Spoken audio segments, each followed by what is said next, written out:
نحمدہ ونصلی علی رسولہ الکریم اما بعد بسم اللہ الرحمن الرحیم قال النبی صلی اللہ علیہ وسلم هو شہر الصبر والصبر ثوابہ الجنہ او کما قال علیہ الصلاۃ والسلام۔ حضور نبی کریم صلی اللہ علیہ وآلہ وسلم نے اس رمضان المبارک سے متعلق خاص طور پر فرمایا ہوا شہر الصبر، یہ صبر کرنے کا مہینہ ہے۔ کس طرح سے صبر کرنے کا مہینہ ہے؟ کیا مطلب ہے کہ اس میں صبر کیا جائے؟ تو اگر آپ اس رمضان پر غور کریں نا، صبح سے شام تک اور شام سے صبح تک، تو سمجھ آ جاتی ہے کہ واقعتاً یہ صبر کی ٹریننگ کا مہینہ ہے۔ صبر کی علماء نے 3 قسمیں بیان فرمائی ہیں۔ پہلی قسم ہے صبر کی صبر علی الطاعات، یعنی عبادات کے سلسلے میں صبر۔ طاعت پر صبر کیا ہوتا ہے کہ ایک عبادت کا، نیک کام کا وقت ہے، تقاضا ہے، مگر طبیعت نہیں چاہتی، اور انسان اپنے اوپر جبر کر کے اندر اندر دکھ تکلیف محسوس کرتا ہوا اس حکم کو پورا کرتا ہے۔ یہ صبر علی الطاعہ اسے کہا جاتا ہے شریعت میں، کہ اس نے نیکی پر صبر کیا۔ اب دیکھیے کہ اس میں صبر علی الطاعہ رمضان کی روشنی میں دیکھ لیجئے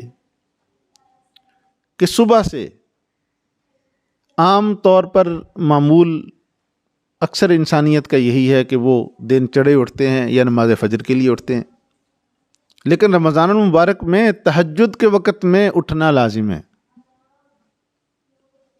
پہلا تو یہی صبر ہے اس کے لیے طاعت پر کہ اس نے اپنے وقت سے پہلے جو مزاج جہاں سیٹ ہے اس کو توڑ کر خلاف مزاج کرنا ہے، تو تہجد کے وقت میں اٹھے گا۔ اور پھر دوسرا کہ اس وقت اس کا عام کھانے کا معمول نہیں ہے، ناشتے کا معمول ہے 9-10 بجے، اور وہ اسی وقت ہی کھائے گا۔ پھر اس کے بعد کھانے کے بعد ابھی اس نے نماز فجر بر وقت جلدی ادا کرنا ہے، نماز فجر بھی ادا کرے گا۔ پھر روزہ رکھا، اب مغرب تک کھانے پینے کے سلسلے میں سارا کا سارا وہ صبر ہی تو ہے۔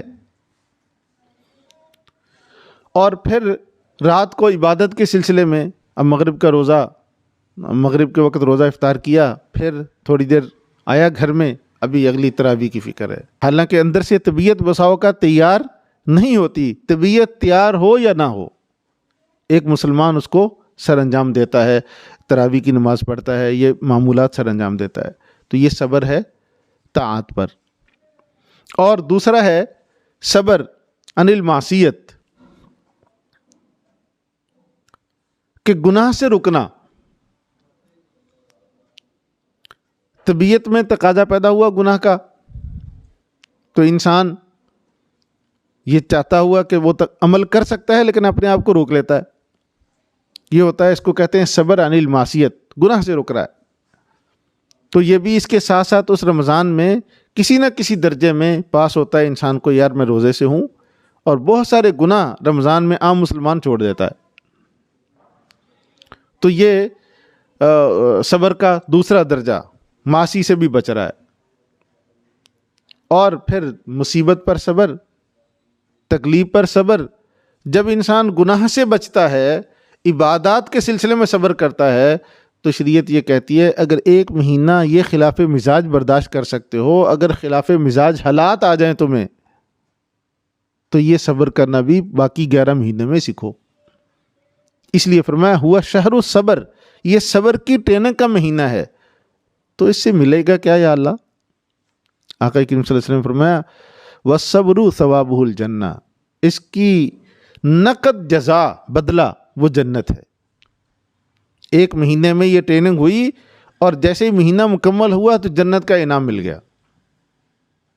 تو اتنا بڑا عظیم الشان یہ مہینہ ہے کہ صبر کی نہ چاہتے ہوئے ٹریننگ ہے، اور پھر اس کا نتیجہ نقد ہے انشاءاللہ العزیز، اگر آپ نے یہ تھوڑا سا سوچ کر اور اس استحضار کے ساتھ کہ یہ سارا کچھ خلاف مزاج میں اللہ کے لیے برداشت کر رہا ہوں ایک مہینے میں، تو باقی 11 مہینوں کے اندر بھی جو میرے مزاج کے خلاف چیزیں ہیں اس کو برداشت کرنے کی عادت ڈال لوں، اس کا نتیجہ کیا ہوگا؟ سیدھی سیدھی جنت مل جائے گی۔ اللہ تعالی ہمارے لیے اس رمضان کو ذریعہ جنت بنائے، ذریعہ حصول جنت بنائے۔ وآخر دعوانا الحمدللہ رب العالمین۔